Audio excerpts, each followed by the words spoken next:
it. That's what I'm talking about. Wait. Okay, now, from the beginning. Welcome to BS, Beyond Stereotypes, a podcast about lawyers using their authentic voices to change the world.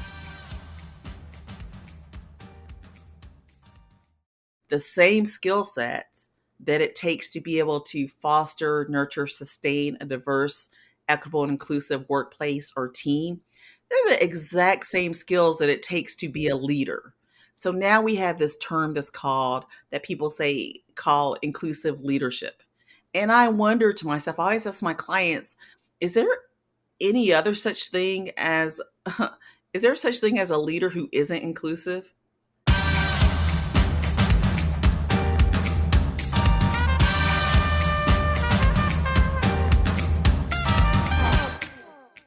Welcome to BS, Beyond Stereotypes. I'm your host, Merle Vaughn.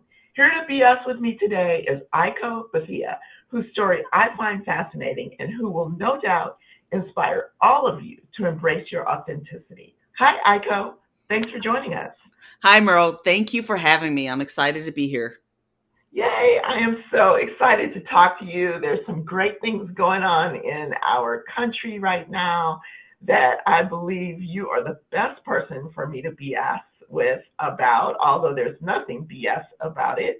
And I'm looking forward to talking to you.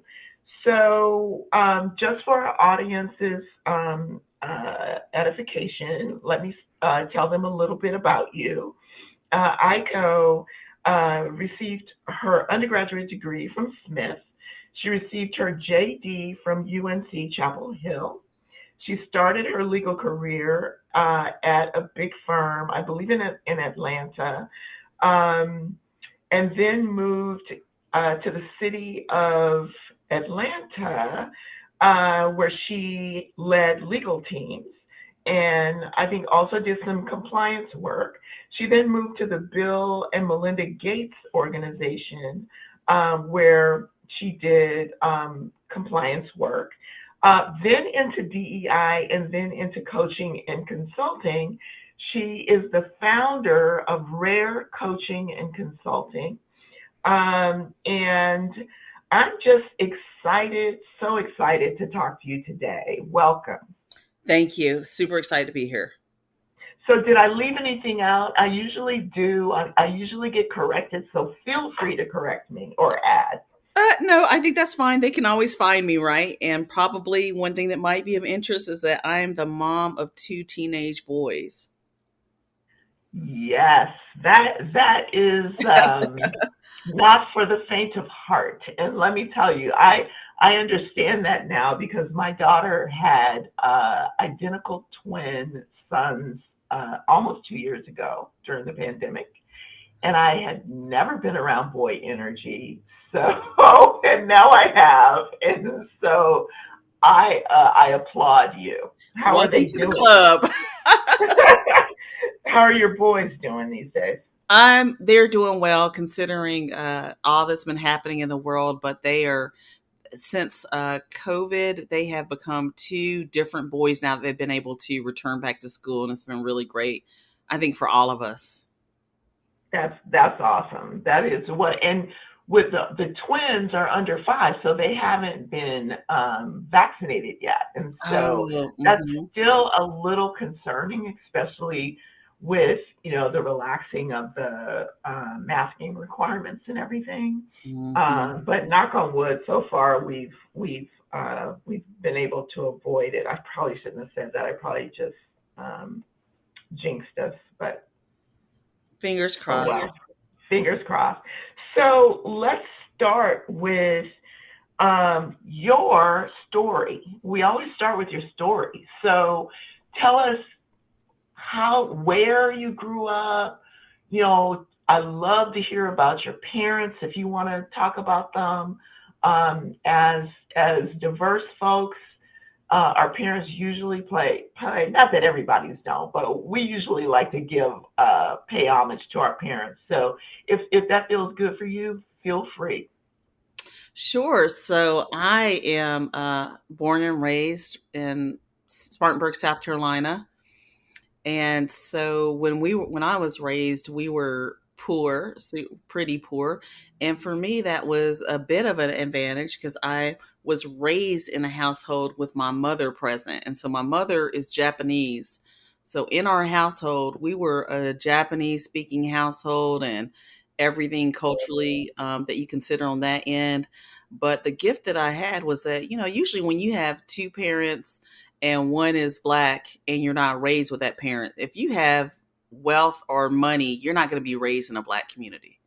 So for me, Hmm. the gift that I had was that I was raised in an all black community, went to a Title I school. So I had the best of both worlds in terms of being just immersed with folks who look like me and feeling connected to my community, while at the same time in a household being able to, being raised in basically an immigrant household where there's a different language spoken and different way of being. And I think that a lot of us who are raised as first generation or immigrants, we pick up a lot on what's going on around us because we're navigating different languages, we're navigating different worlds at all times. So you understand everything from, who's an insider and who's othered, who's being treated equitably and who's not. So I think those were all gifts that I got early on. Similarly, with going to a Title I school and going over to a gifted program once a week, you also saw the difference of how, somebody who was lower income and black folks were treated differently from those who have, and in this case, were higher income and were majority white. So it was always this way of being able to see the difference in terms of power differentials that had a lot to do with identity. And I think that shaped a lot of how I show up in the world now and my value system and the work that I gravitate towards in the communities that I cherish.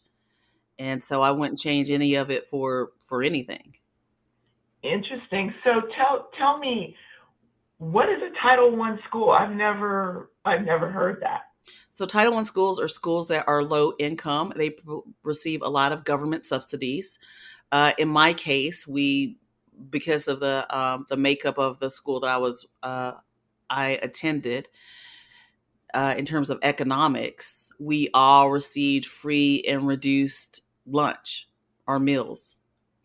So yeah, and you and I, when we talked earlier, we kind of talked about some of the things that we have in common. I did not grow up poor. Both my parents were teachers in the school district, but I did grow up in Compton, which was at the time an all black environment, and I understand entirely what you mean by how it shapes and forms you to be in that environment. How did you find going to Smith? I mean, that is a huge, that's like a 180, right?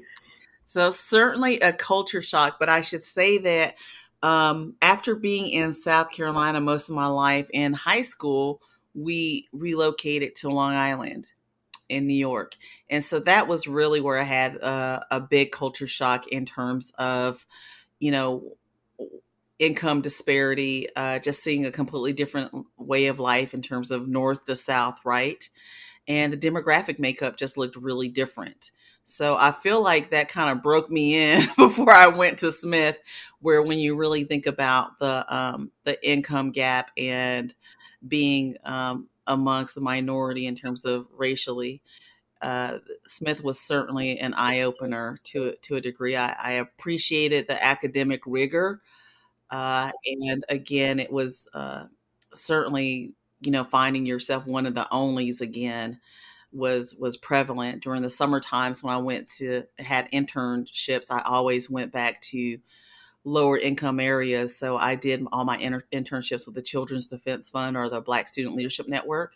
So I actually worked in South Central in Compton off of Crenshaw Boulevard my first summer. So that's probably familiar to you. Then I I went. live off of Crenshaw Boulevard now. So that's where I work. I believe the church nearby that we worked at was Avondale or Avalon or something. I can't remember. It's like a pink church. West Angeles. Maybe, it was a pink church. It was like you could not notice Oh, it, but we did a lot of advocacy work there. And back in that time period, it was a different world there. And the next summer was in Oakland at the Acorn. So every summer, I took an opportunity to be back in community. that's great. And so, how did you decide to go to law school? I think because of a lot of what I shared with you earlier in terms of recognizing people who have power and people who have power exercised over them, being an outsider, recognizing how inequities happen. I think that had a lot to do with it, wanting to have a voice or be able to be a voice for others. That was important. And I think partly also being from an immigrant household where, financial security and education are so important and stressed a lot. Either being what a doctor or a lawyer or engineer or something were ways to have financial stability and security. So that had a lot, I think both of those factors had a lot to do with me going to pursuing being an attorney. How did your mom end up in South Carolina? Oh, I guess I skipped over that part. So my mom married my father when she was in Japan. He was in the Marines, and my sister was born there. My brother was born in on a military base in North Carolina, Fort Bragg, and then I was the last to be born. Interesting. Okay. All right. So let's move into the present now. Um, and I'm going to give you a chance to talk about your coaching and consulting business. But what's happening right now as we speak is Yes, the hearings for Ketanji Brown Jackson and for the Supreme Court. Um, historic, historic, and I yes. want to hear, what have you had to deal with? What kind of questions have you had to answer? Just kind of tell me what's going on in your head around this and in your world around this. So you know what? I have to tell you, I think because I'm so clear about my stance and perspective on this, no one's asked me anything because I think they would be pretty clear on where I stand that it's past due. So I am just thrilled and excited to have a Black woman even nominated.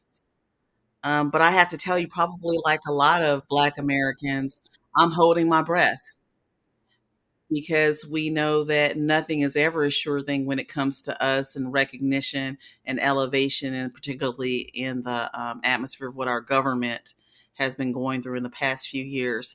But I'm thoroughly, extremely proud of just seeing her face there, the litany of her accomplishments, especially when they name them in contrast to past Supreme Court justices or approved ones, some who are sitting on the bench now. I am immensely proud. And I love seeing the conversations happening where, as we always do, Black women cheering each other on, and also in communities of color, being able to see our accomplishments modeled before us, being able to point her out to my sons. So I am immensely proud, no matter which way this goes, of our community, and I hope that at the end of this, we can also be proud of our nation. And as of because your mom is Japanese, Hmm. so you could equally say you are Japanese, or you could say that you're Black. I know you appear Black, so Hmm. it would be harder for you to Hmm. for people to understand that. You would have to explain yourself all Hmm. the time. Hmm. Um, I was looking at a graphic this morning that shows, in the, I guess, 233 years or whatever, there have been all white men, two Hmm. Black men, one Hispanic woman, and now we have uh, uh, a nominee who's a Black woman. But it was interesting what jumped out at me is who else has not been Mm. um, nominated. What do you think about that, or do you think one first things first, or what are your thoughts on that? I think that as far as race goes in America, and of course, the Supreme Court is a quintessential bedrock of uh, United States executive, combination of executive branch power to appoint or to nominate, and then legislative branch in order to decipher the laws, right? And so when I think about specifically the history in the United States, and I think about even where we are now, such a core part of our history is rooted in anti-Blackness. And so to me, I think about, and as you said, I present as Black wherever I go, and I have two Black boys who I'm raising and we know what's happened, at least more visibly across the United States in just the last few years, is that a lot of the violence that we experience as Black people and under the color of law has been something that continues. So I just see this as such a powerful and important stake in the ground to have a Black woman on the bench, not only nominated, but hopefully on the bench, because I think historically about who has really waved the flag of protecting the Black community and Black equity, and it's been Black women. And this isn't to have disregard for Black men, but I think about us protecting our sons, our husbands, our fathers, and really carrying so much of the intersectional disparity that I cannot help but be really proud and think about, wow, this is a important stake in the ground in terms of having a Black woman nominated and on that bench. Right, and I think that, and I've had other guests. One in particular was Mia Yamamoto, who is a transsexual woman lawyer, civil rights lawyer, who over and over, and she was born in a concentration camp, and she over and over during our conversation kept going back to civil rights era, the Black struggle, and how everything that black folks have been through and have done has paved the way for everyone else. Absolutely. And I am a believer of that. I even think that, so much, even when we think about racism overall, if we're thinking about racism towards Asian, Hispanic, Latino, the anchor point is anti-Blackness. And then as you're on that continuum from Blackness and your proximity to whiteness, you gain more, authority in this nation and more access and privilege to power. So if we start with this root area where I think there's the greatest disparity across almost every marker of success, it's about, it's anti-Blackness, it's Blackness versus being white. So if we think about incarceration rate, infant or child mortality rate, education, wealth, all of those. I mean, the one salient feature is race, and explicitly you can look between being Black and being white. And then there's the in between. So and just our history itself. So I am very much in agreement with what Yuri stated. And of course, the movement in terms of getting access has so much to do with the fight of Black folks in the United States to gain rights, whereas we haven't always been the primary beneficiaries of those, of that fight. Right. So one of the things when we were talking about your company, Rare Coaching and Consulting, one of the things that you said to me was that there's something called leadership competency. And that really resonated with me. And we were talking about leadership in companies around diversity and inclusion and belonging. What does that mean? What is leadership competency? You know what, Merle? I wasn't even going to correct you on this, so I'm glad you circled back. So when people tell me or designate me as a diversity, equity, inclusion specialist or consultant, I often correct them and say, actually, I'm just a leadership development coach. I'm a Okay. leadership develop. My Rare Coaching and Consulting is a leadership development firm because the same skill sets that it takes to be able to foster, nurture, sustain a diverse, equitable, and inclusive workplace or team, they're the exact same skills that it takes to be a leader. So now we have this term that's called, that people say, call inclusive leadership. And I wonder to myself, I always ask my clients, is there any other such thing as, is there such thing as a leader who isn't inclusive? How could you call somebody a leader when if they're saying, I'm not ready to have conversations around equity? How are you a leader of an organization or a team, especially today? And the competencies that we have always had to be a leader are the same ones. So we think about effective communication, right?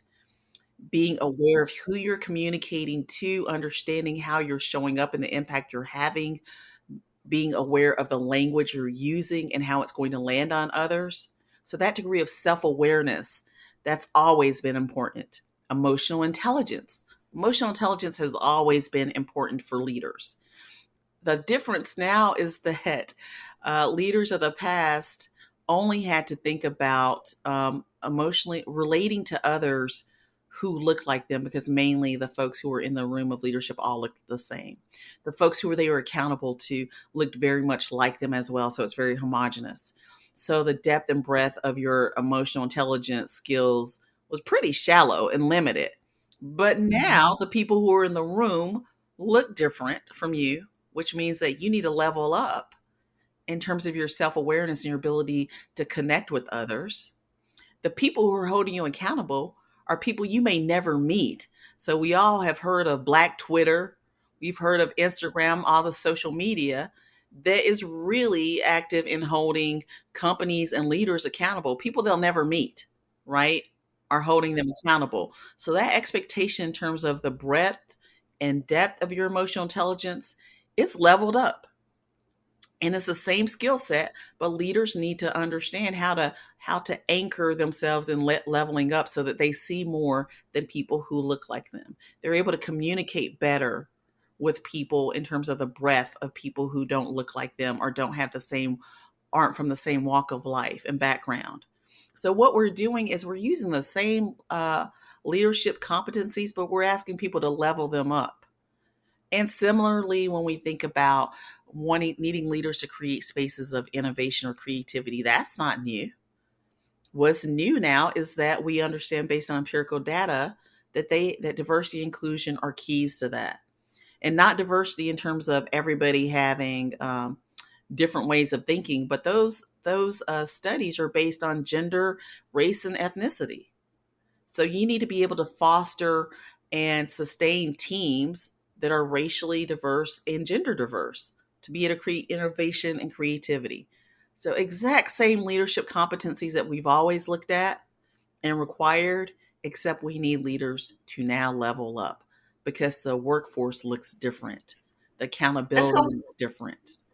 why is that scary for people? I know that it's frightening, and I have to imagine that you have dealt with clients, and I mean at least they've come to you and they're willing to work on it, and it's almost like being an alcoholic, right? And saying recognizing that you are an alcoholic, and so you need help, right?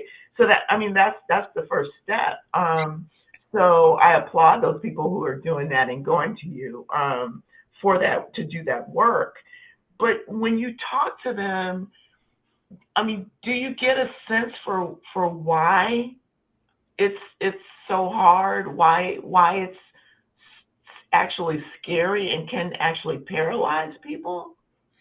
Yeah, sure. I don't think any of this will surprise you. I mean, it's I call it having a learner mindset, and part of that includes one being willing to be wrong, even in public, and understand when you're learning, you already have the presumption that you don't know everything, which means that you're going to be wrong sometimes. And that's a vulnerable situation to be in. I use Dr. Brene Brown's definition of vulnerability when we talk about risk, uncertainty, and emotional exposure. So there's uncertainty as a leader to be able to tell people publicly, I don't know the answer. I'm learning, or I'm wrong, or I got it wrong. And, traditionally, leadership in the US has often meant having all the answers and being a knower. But now leadership is so much more dynamic and being willing to say, I don't know, and to lean on others to teach you. So being able to be the learner rather than always the knower and the teacher. And it takes vulnerability to do that, to say, I don't know. And the other part is when you start digging into doing this work, if you're not doing it in this transactional way where, oh, I'm going to learn all the right words to say, and I'm going to avoid all those bad words that I shouldn't say, or when you're understanding more, instead of saying, hey, we're all going to go to a training on unconscious bias, instead taking accountability that my behaviors are going to shift. When you do that type of work, I consider that to be transformational work because, one, you have to be intrinsically motivated because you're going to self-interrogate, understand your own values, understand the stories you've been taught that you've believed that you might be kind of embarrassed of now. So when you do that type of work, when I do this work with leaders, it's hard work because they may end up saying, you know what, my kids can't go to that person's house anymore because I don't like when they're saying that word all the time or some of the things that they're teaching my kids. I'm going to have a conversation with my grandmother because she says this thing around my kids that isn't okay. I mean, it can lead to some disruption in our personal lives. It also means us owning, or some people owning, that they used to say a word all the way up to yesterday that wasn't a good word to say. So there's this degree of self-reflection that can really be painful and be laced with shame, and also decisions you have to make around your holistic life. So these conversations might come up in the workplace to become better leaders. If you're doing it in a transformational way, it is going to disrupt your personal life too in ways that you may not be prepared for. It's funny that you say that, and you said a couple of things. Actually, starting with the fact that you have two black boys. I keep thinking, should I bring this up or not? And I will tell you something happened this weekend. My daughter took my grandsons to a park that's pretty much in our neighborhood, which is primarily it's an upper middle class black neighborhood. And she called my husband afterwards and said, Daddy, you're not going to believe this. I was just at this park with the boys, and a little boy who's about four, or looked to be about four, who was at a birthday party, and this little boy was Asian, said to our grandsons, no black people here. Oh, oh. And my daughter and our grandsons don't even, they don't even talk yet. So, but my daughter said, what did you say? And he said, no black people here. And she said, well, who can be here? And he said, white people only. And she said, but you're not white. And he said, yes, I am. Oh. And she said, no, you're not white. And he said, yes, I am. And she just said to one of the bigger kids, will you come talk to him and explain to him why he can't say that anymore? And and she was devastated. This was her first experience with her sons, right? And they're not even two yet. Mm-hmm. So when you said that people have, and we just said, look, he heard that somewhere, Mm-hmm. at Mm-hmm. home or at school or at a friend's house or something. But what you just said about, how these things can affect you, and you have to change at home, you have to change everywhere, that really resonated with me. Mm-hmm. Hmm. You know, Merle, like during COVID, people, companies had to take down that great facade of acting like the workplace was in a vacuum where what was happening in people's everyday lives or out in the nation didn't seep into the workplace. And it's the same in terms of a leader. How can you be a stand up leader at work and a person who's so equitable and fair, but at home you're using language, excluding folks, going to a house of worship are places where it's teaching the exact same message or modeling the exact different behavior. It's not possible. It's not possible. Right. Right. So, okay, so talk to us about rear coaching and consulting. What you said to me, and I circled this, was you got that you're defining success on your own terms. Talk to us about your company. So, we actually, one thing that's important that's a marker for us is that all of our facilitators, all of our coaches, they're all people of color. And that's very unique for any type of leadership development firm. In fact, when we have a survey, when we put this survey out, most people, be you white, black, whatever body you're in, have not had many opportunities to receive executive coaching or even professional leadership development in a professional forum, their workplace, from a person of color. So that tells you a lot about who gets to set the standard of what a leader looks like and how leadership is actually shows up in the workplace. So this was very important to me to make sure that we took some of those filters off in terms of when people are being coached and when they're able to be coached by someone who looks like them as a person of color, so that you don't have to explain again what it means to be in this body and the skin in a workplace. Because what I found was that oftentimes clients of color who came to us had been re-traumatized by somebody who was an executive coach. So when they're naming differentiated behavior that they experienced, the coach, instead of staying in their lane as an executive coach, asks them, "Are you sure? Are you sure that was racist? Do you think that's what really happened?" And the same for women who come to us for coaching, having been already traumatized by someone either as an executive coach or an HR team member when they've explained something that happened that was sexist, or even on the pretty much on that board of sexual harassment. The executive coach who's a male saying, "Are you sure?" So, one thing I wanted to make sure of is that the people who were providing leadership development and executive coaching could have a coaching alliance with their clients where they weren't going to be re traumatized in this way, but instead they're being believed, period. The other part is that for people who are seeking leadership development who might be white, who might be male, for them to be able to get the benefit of having their own emotional intelligence and perspective of the world pushed and expanded so that they're introduced to different possibilities and ways of being. And we already know that your perspective of what a professional and expert, a leadership expert is going to be challenged by having someone across from you who's a person of color. And that's one thing that I really wanted to present as a disruptor in this field of leadership development. And oftentimes, by the time many of our clients come to us when they're in the doldrums, regardless if they're black, brown, white, or whatever, but something's not quite right in my professional space, and I want something to be better. So in the doldrums, we mean that you're just in the space where things can be kind of blah. You're not fully satisfied. You don't know what's happening. And what we often find is that there's a gap between their values as a person and where they might be spending most of their time. And that's often in the workplace.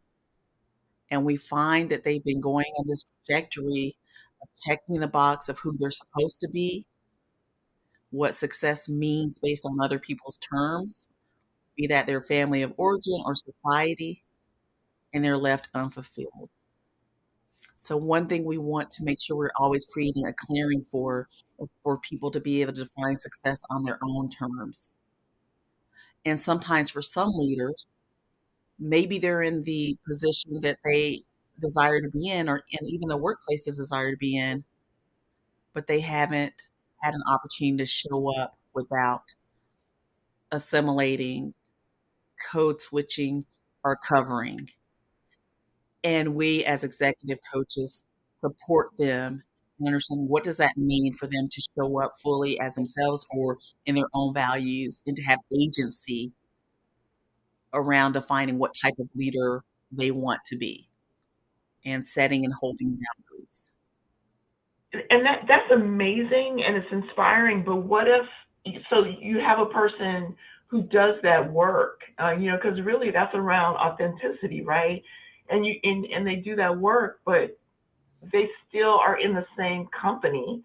And how do they present that way in the same company? That's how does that work?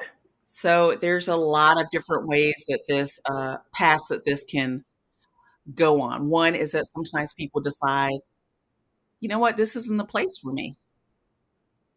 And sometimes you have it so that they're pushing back on the system. Sometimes they may be pleasantly surprised that, wow, the system actually wasn't pushing back on me, but I was defaulting to the behaviors I thought I was supposed to show up on, or show up with. And as executive coaches, sometimes we have an opportunity to meet with managers, HR teams, and we're in a space where we're able to hold them accountable for the type of pressure or messaging that they're giving to their leaders. Because many of these organizations that they're paying for the executive coaching for their leaders, they want to be aware of, why do we have a low retention rate for women or people of color or LGBT members? And we're partly the voice in that. And for us to be able to say, hey, we've already coached X number of leaders in your organization, and this is a practice and pattern. And this is why maybe one of the reasons you can't retain this category of talent. Got it. Got it. So important. So very important. Mhm. Okay, so you also, let's talk about something a little bit more fun. Okay. Okay. That's upbeat, and I can talk about it. I mean, that's fun because I could talk about it all day. But Mhm. you also are an author, and for something called Cozy Comfort Books. Talk to us Yes. about that. Okay. So yes. So I write a lot of nonfiction about leadership and identity. But yes, something that happened for me during COVID is that, we were all looking for a little bit of escapism. So I would go on these walks every day and listen to these books that are in this genre called cozy comforts. So cozy comforts are kind of like formula fiction. And if those of you have watched or watched Murder She Wrote, you kind of know what this already is. There's a female protagonist. She's unencumbered in the sense that she's usually not married, usually doesn't have kids, although she might have a romantic interest. And she's usually an entrepreneur, so she is maybe an author, or she owns her own coffee shop, bookstore, whatever. Yeah. Detective. Right, right. And she's also usually a busybody. Now, frankly, Right. Merle, I will tell you in retrospect, I'm like, oh my gosh, this is the formula for what people nowadays might even call somebody who's a Karen. Because Yes. the protagonist is usually a white woman. But the great Yes. thing about these books is also that the community becomes a part of the character. And I would listen to these books on, and I'd be like, darn, I just wish that they had some folks of color, some black folks who were main characters. Because whenever we popped up in these books, it was more like we were an accessory in the book versus a centered character. And I thought, you know what? Why am I waiting for that to happen? I should write it myself. So Okay. I am writing a series, Magnolia Murder series, about these characters are mainly millennials, and they are people of color in their community. And it's all the themes, Merle, that I think meant that will be familiar to you and I, like the fact that you can have a chosen family and community. And sometimes we have extended family who may not be family by blood. and that we have acceptance in all these different spaces that we can create and curate ourselves. So there's this idea of defining success on your own terms, because the main character is a recovering attorney that you and I can really relate to. Absolutely. And her best friend is somebody who dropped out of being a doctor and ended up owning her own business. So both of these characters have their own businesses. And the idea is also showing that Black people and people of color, we're not a monolith. So one of the main characters, she's, multi-generation college educated. Her father's been a CFO at many companies. And that's something that a lot of people aren't used to running into. And also the idea that we don't always live in trauma. So one of the Right. things that we do know is that many stories about us are about us being steeped in trauma versus the joy that we experience every day, versus the brilliance and success that we exude in the world every day. And I wanted to really center that, because it is past time for us to exist in our own imaginations and for us to world build, like building these worlds, not in the future in terms of Afrofuturism and having superpowers, but here and now, about Yep. how we are defining success on our own terms, living with joy, living in success and brilliance, and modeling that. And that's not only important for us to see in our own escapism and beach reads, but also for others who don't look like us to see. So that proximity to our own humanity, that proximity is closed. And the biggest part about this series of books is really, it's really about the reader's guide. And the reader's guide that is not only for us in community who are people of color to be able to really flesh out, why do we, why would we not define success on our own terms? What holds us back? What are these systems we're navigating? What can we do differently to walk fully in joy and success on our own terms and agency? But the reader's guide is also about other folks who may not understand really even the barriers they put up for us. So, like things like the Crown Act, there was this one scene where the main character named Tamika is looking in the mirror, and just has this 1 second where she says, "No more weaves, no more perms, no more." She's just glad to have her own natural hair. It's this one little. It's probably 3 sentences in the book, but every one Right. of us, Merle, you and me, Black girls, that's gonna resonate so much. But for somebody else who that doesn't resonate with, when they go through the reader's guide and discussion guide, they have that link to go look at the Crown Act and to understand why this is important to us. That means that That's instead of awesome. somebody touching your hair, Merle, and saying, "Can I touch your hair?" they're able to look at this fictional character and educate themselves, versus us real life people having to invest emotional energy to educate them. So it's this great forum for people to do their own work and for us to see ourselves modeled in joy and success on our own terms. I love that. I would actually see, I would read that. I'm one of these people. People ask me, have you read this Black author or that Black author or this book or that book? And I say no. And the real reason is because I like fiction. Mhm. I need to be able to escape, and I don't want to see another movie about Yes. enslavement. Yes. I don't want to see another movie about gangs and drugs, and I can't do it. I just can't do it. And I have a daughter who is a writer for TV. Um, and part of and she's doing well, but part of her struggle is, that what they're looking for is more of the same. Instead of recognizing, like you said, that Black folks are not a monolith, and that we just live regular lives like everybody else. Those are stories that could be called. You could substitute a black person in almost any show, and it would be true. But so we need more of that, and I can't wait. When is it going to be out? So we will start pre-sales in March. But the site will be up soon because we're going to drop a lot of vignettes for the backstories of the characters. and people will be able to look at those at aikobethea.com. That is so exciting. It's. I'll have to hook you up with my daughter. Maybe she can turn them into a TV show or something. Well, we had a little ask from Hallmark, so I've got my fingers crossed because I'm like, to have it on screen would just help the concept scale even faster. That is amazing. So we're almost at the end of our time here. I've just kind of gotten lost in our conversation. I mean, your voice is so methodical and it's so soothing. I really see how you would be superb at what you do, and I truly believe that you found your calling in coaching and consulting.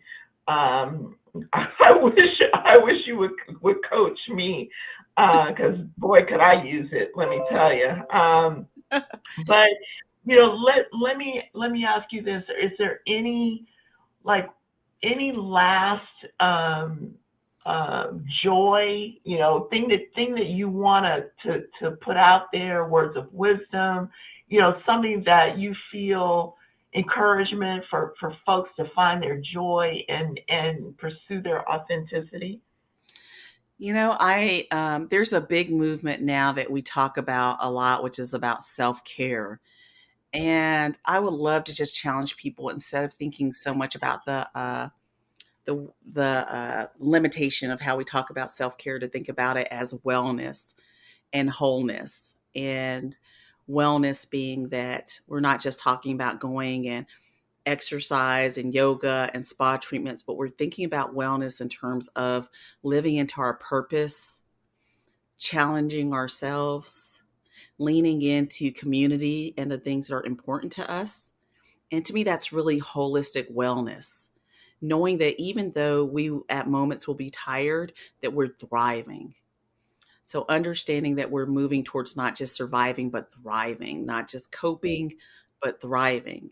And self-care, the self-care movement talks about things in such a temporary way of like, go travel, go have a bubble bath, instead of really thinking once you take that bath, all the issues of the world are still there. So Yeah. how do you lean into wellness and walking into your purpose, honoring your values, being willing to take risks for your long-term health and legacy, instead of thinking about the temporary? And what that means, though, Merle, is that we have to be willing to get off of the hamster wheel of toxic productivity and just doing something every second, doing, but not knowing to what ends.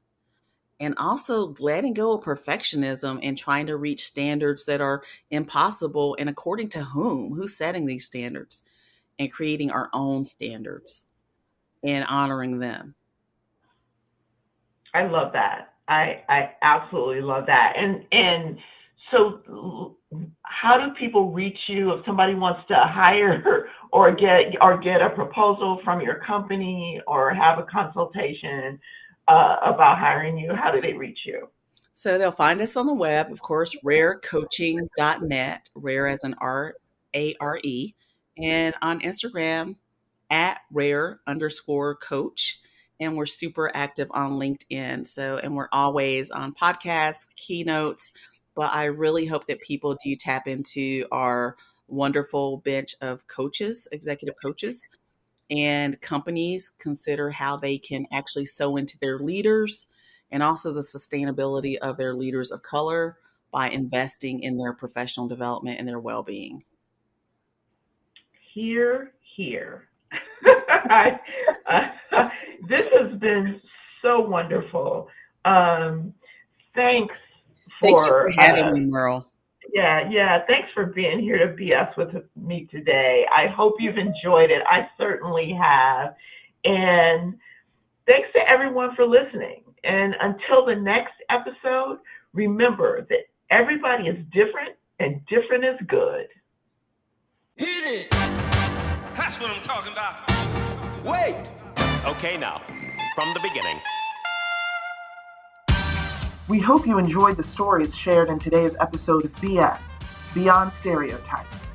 Join us next time when another authentic personality unleashes their uniqueness on the world.